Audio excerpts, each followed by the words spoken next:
Love knows no distance.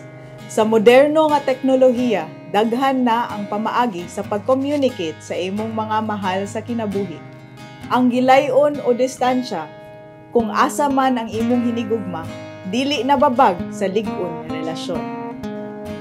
Sa atong special episode sa Pabuhagay sa Pagbati, atong hisgutan ang istorya sa long-distance relationship ni Attorney Marmy Dayan Daniega ug Attorney Arnel Mitura. Dear Ate Kay, ako si Marmy Dayan Daniega, Ate Kay. Ako lang yung share din niya sa imong segment ang akong kaagi sa gugma. Long-distance relationship. Nagkaila mi sa law school ug wala na ako damha nga mamahimo ng seatmates ato nga semester. Na-late siya og abot ug ang akong lingkuranan na lang gyud ang naibakante. Nagkadugay, nagka-close me tungod kay kami man ang priming makastorya ug sa tanto namong kuyog-kuyog, study out, na-discover na mo nga among feeling sa usag-usa. Nagkahigugmaay mi ug nagkauyab apan pila lang kabuan sa among relasyon. Nagkalagyo raw usab mi. Kaya kailangan na niya mobalik dito sa Ilaha. Kailangan na niya mo-transfer dito sa Davao. Ug long distance gyud ang among relasyon sugod ato. Bisan pa man ug tuwa siya sa Davao ug ako nagpabilin diri sa Cebu, nagpadayon gihapon ang among relasyon ug komunikasyon. Sama nako usa sab ka abogado ang akong uyab. Siya si Attorney Arnel Mitura. Mas naila namo sa among mga friends nga CADS. Ate Kay, 8 years na nga long distance ang relasyon namo ni CADS. Apan nagpabilin kaming lig-on tungod sa among pagsalig sa usag-usa ug pagrespeto ay. Sa 8 years nga lagyo ang among distansya, nagpasalamat ra gid ko nga naatay moderno nga teknolohiya. Adunay mga panahon nga makalugar mi nga magkita sama sa mga long holidays, mga long weekends.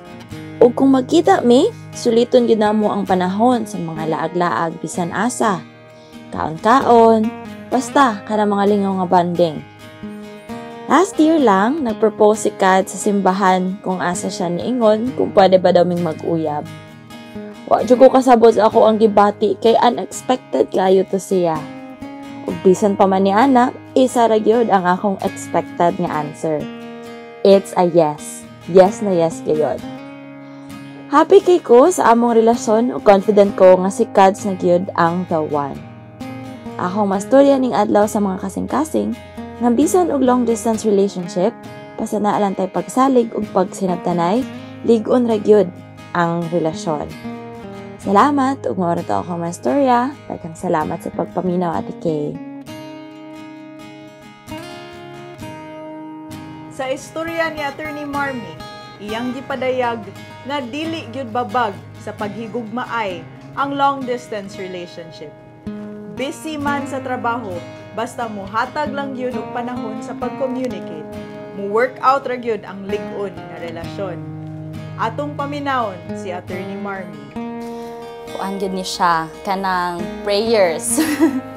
Ay kuan lisod ang long distance relationship, especially jud pag una like katong ningon ko na kanang di ako jud niyang niingon nga kanang more na siya constant communication and trust in each other. Kay kanang mo na siya mo reply ko kung kanang sa ko available. So kung both available me, then magka-chat me, magka-text. But also it strengthened, I can say that it really strengthened our bond kay diba kanang mamingaw magud mi sa each other, and kanang every time magkita mi kay we really treasure the times na magkita gid mi. So dapat walay away, kun na magay away mga 1 or 2 hours lang yun, and then the rest kay happy na kay diba 1 or 2 or 3 days na lang mo magkita and then mag-away pag yun mo katsaka na kayon.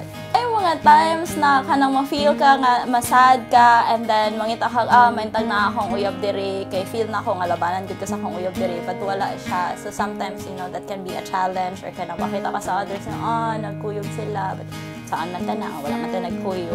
And then of course, naa kay ganahan iingon, but dili lisod gid siya nga i-communicate like sa phone or sa chat or maski voice message nimo. Kanang careful mi sa ang mga feelings. So sometimes, ganahan ako mo ingon ako na ning istorya niya, but then what if kanang nasad pud siya, or what if dili pud maayo ang iyahang, feelings. So muna dili ko ka-communicate sa iyaha. So muna ang marag disadvantage nga kanang marag magpanok ko.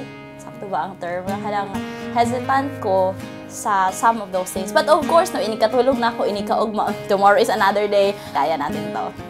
So, laban-laban lang. Sa mga long-distance relationship diha, padayon lang yun ang pagkamatinud-anon sa inyong mga partner. Dili maguol, kay moabot ra gyud ang panahon na kung kamo, kamo gyud ang magdayon. Hangtod sa sunod episode, dinhilang sa pabuhagay sa pagbati Valentine's Special. Ako si Ate Kay, Carla Victoria Cortez, muingon, Happy Valentine's Day!